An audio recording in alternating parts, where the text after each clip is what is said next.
Je vous propose de commencer doucement du coup à parler de ce fameux sujet, les émotions.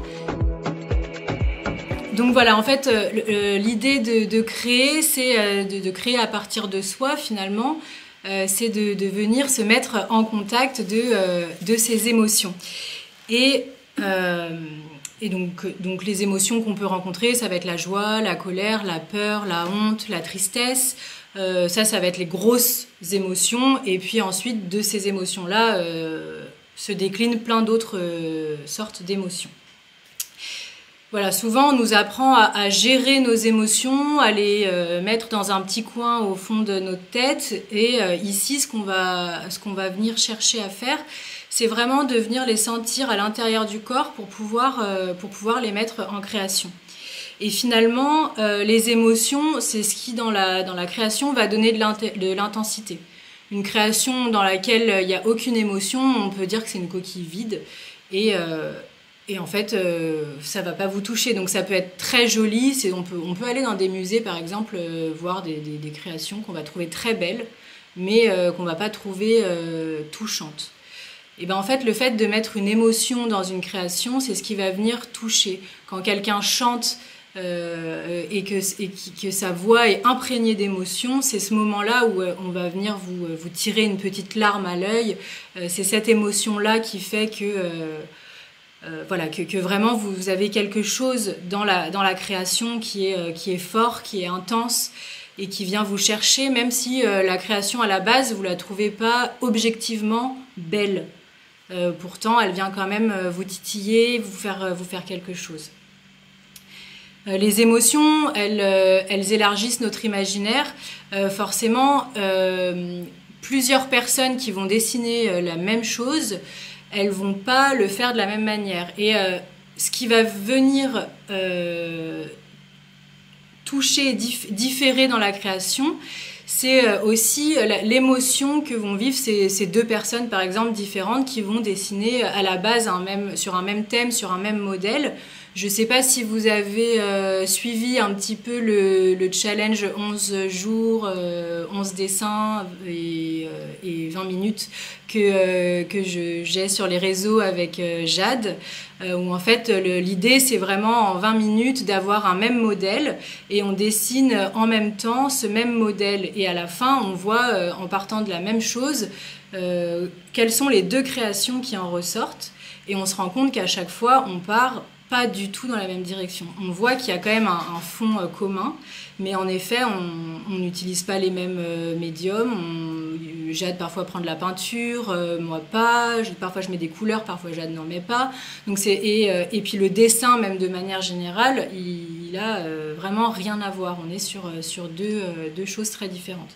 Et c'est aussi ça, se dire que l'émotion va venir élargir l'imaginaire, c'est de se dire que même avec un même modèle, on n'aura jamais le même résultat parce que l'émotion va venir se mettre dans la création. Les émotions, ça va être aussi des déclencheurs. Donc là, comme vous pouvez voir sur le PowerPoint, en fait, c'est de se dire, plutôt que d'utiliser l'émotion comme un thème, se dire, bah voilà, aujourd'hui, je suis triste, alors je vais faire un dessin triste. Ça n'a pas vraiment de sens. C'est plutôt de se dire, aujourd'hui, je me sens triste. Et je vais dessiner. Et du coup, je vais dessiner avec la tristesse que j'ai dans mon corps. Donc, qu'est-ce que les mouvements, quels sont les mouvements qui viennent pour dessiner ou pour bouger, pour danser, pour chanter. Quelles sont, du coup, sur la partie plutôt art plastique, quelles sont les textures que vont m'inspirer cette émotion. C'est vraiment tout ça que ça va amener. Donc, par exemple, là, vous avez des exemples de je me sens un peu nostalgique. Du coup, l'idée, bah voilà, est-ce que j'écrirais pas une lettre au passé ? Là, je suis énervée, donc si je faisais une peinture où en fait je me défoule sur la peinture, je lâche les pinceaux, j'y vais avec les mains, je jette des choses. Évidemment, protégez vos murs et vos sols si vous partez sur ce genre d'expérience-là, parce qu'on ne sait jamais où est-ce que ça atterrit. Mais ça défoule en fait. Et je suis en plein élan, et si je dansais avec des mots, et si je me laissais aller dans l'espace, qu'est-ce qui se met en mouvement pour moi, qu'est-ce qui vient à ce moment-là dans cette émotion-là. Pour ça, évidemment, c'est de se laisser un temps pour s'imprégner de son émotion, physiquement, mentalement, d'être vraiment dedans, être avec, et ensuite je me lance. Donc ça nécessite quand même une préparation à la création. Ça peut durer 1 minute, hein, cette préparation, c'est vraiment de fermer les yeux, de se laisser sentir, de savoir où on est, de se donner au moins une direction pour l'émotion en question. Et du coup, on va avoir les émotions comme langage visuel, sonore, corporel. Donc, on nous dit souvent, pour exprimer ton émotion, il faut que tu parles, que tu mettes des mots dessus. Dis-nous ce que tu ressens, exprime-toi avec des mots, mets des mots sur ton émotion. Mais en fait, une émotion, c'est pas que des mots. Une émotion, c'est physique. Une émotion, c'est aussi bien dans la tête que dans le corps. Une émotion, elle va contracter vos muscles, elle va les détendre, elle va accélérer votre rythme cardiaque, elle va le ralentir, elle va augmenter la fréquence de la respiration, elle va la diminuer. Donc voilà, l'émotion, en fait, elle touche aussi bien au physique qu'au mental. Et c'est important de ne pas la laisser que dans la tête. Et pour ça, vous pouvez aussi, si vous n'arrivez pas à mettre des mots sur vos émotions, parce que ça arrive, j'en suis la première personne à avoir expérimenté ça. Pendant longtemps, j'arrivais pas à mettre des mots sur mes émotions, j'arrivais même pas à déterminer quelle émotion j'étais en train de vivre. Et en fait, si on n'arrive pas à mettre des mots, pourquoi pas la bouger, la vivre dans le corps, la vivre dans la voix, crier, se laisser chanter, quels sont les sons qui viennent, laisser bouger le corps. Et en fait, ça défoule, ça permet à l'émotion de circuler.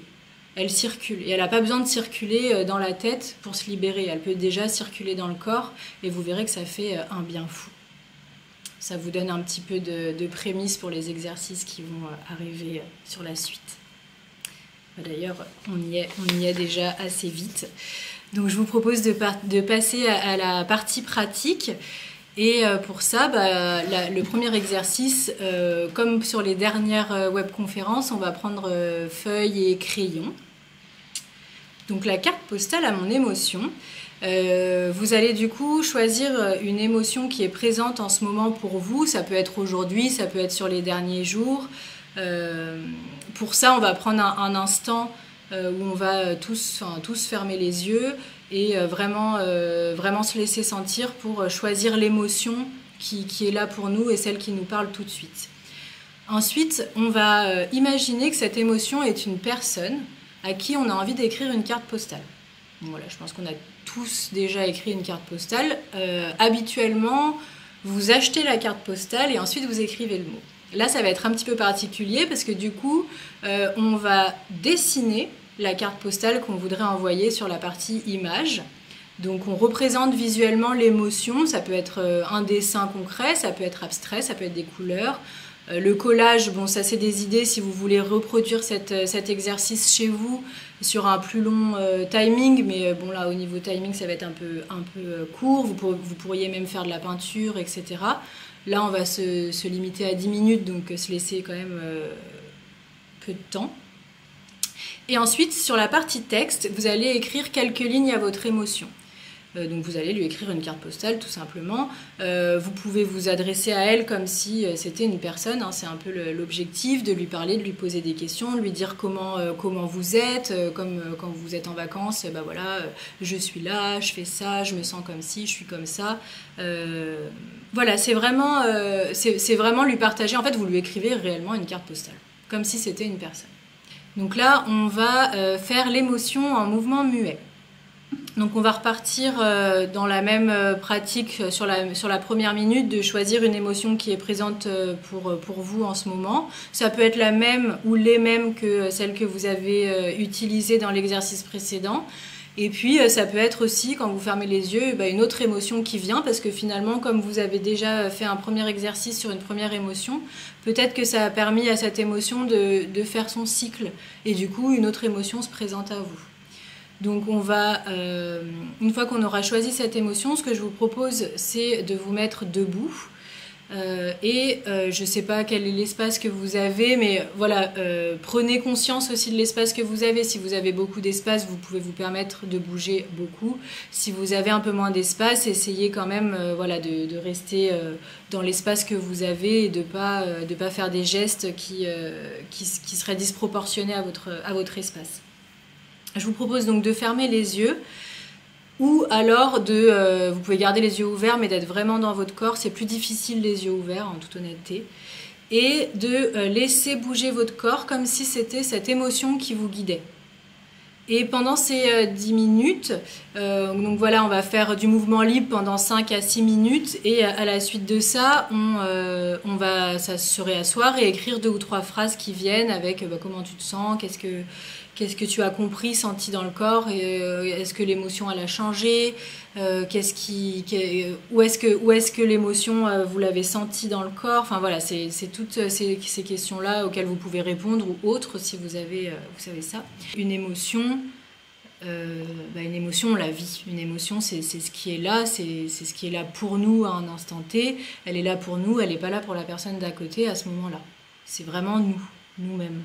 Et créer, c'est se dire, là maintenant, quand je suis en train de faire une création, quelle qu'elle soit, que ce soit une création corporelle en mouvement, que ce soit une création par le dessin, par des mots, par des sons, par le chant, quelle qu'elle soit, à partir du moment où vous mettez de vous-même, donc votre authenticité, ce qui se passe pour vous, et en fait vous vous cachez pas derrière des masques, même pour vous-même. Parfois c'est difficile d'enlever le masque. Mais même pour vous-même, vous allez voir que ça change. Et ça change, vous changez même votre regard sur votre création. C'est-à-dire qu'un endroit où avant, vous auriez peut-être dit « Ah, ce que j'ai fait, c'est moche ». Le fait d'y mettre du sens, d'y mettre de l'émotion, même si à la fin, la création, objectivement, c'est pas la chose la plus belle objectivement qu'on pourrait trouver, le fait d'y avoir mis de l'émotion et du sens, vous allez voir que vous ne regardez pas du tout votre création de la même manière. Elle prend du sens pour vous, du coup elle devient belle parce qu'elle reflète quelque chose de vous qui est important, et ça se voit même pour les autres. Pour les autres personnes qui vont regarder votre création, elles vont forcément voir toute la partie émotionnelle, toute la partie authentique qui a été mise dedans. Et souvent, c'est pas les dessins. Je lis un livre là en ce moment, j'ai plus le titre exact. C'est La vie rêvée des chaussettes orphelines que j'ai commencé hier. J'ai pas mal avancé et je le trouve génial parce qu'à un moment donné, elle écrit un journal, elle tient un journal parce qu'elle commence à avoir une psy. Et elle parle de sa petite sœur qui dessine jamais, et elle qui dessine beaucoup des choses concrètes, tout le temps, elle reproduit la réalité. Et en fait, un jour, elle se retrouve sous la pluie avec sa sœur et du coup, elles n'ont rien d'autre à faire quand elles s'abritent que de dessiner. Donc sa sœur se met à dessiner. Et elle dessine une plage rose avec le ciel rose, le sable vert. Enfin, elle met d'autres couleurs qui n'ont rien à voir et ça ressort un dessin pas du tout reflétant la réalité. Et quand la mère voit le dessin, elle pense que c'est son aînée qui dessine tout le temps qui l'a fait. Donc celle qui dessine la réalité, et elle lui dit c'est le plus beau dessin que tu aies jamais fait. En tout cas, j'espère que vous avez passé un bon moment, moi oui. Et puis je vous souhaite un super été, et peut-être si certaines d'entre vous souhaitent des infos pour venir cet été, c'est avec plaisir de vous rencontrer en physique et de vivre avec vous le stage. Et sinon, on se retrouve en septembre pour une prochaine visio.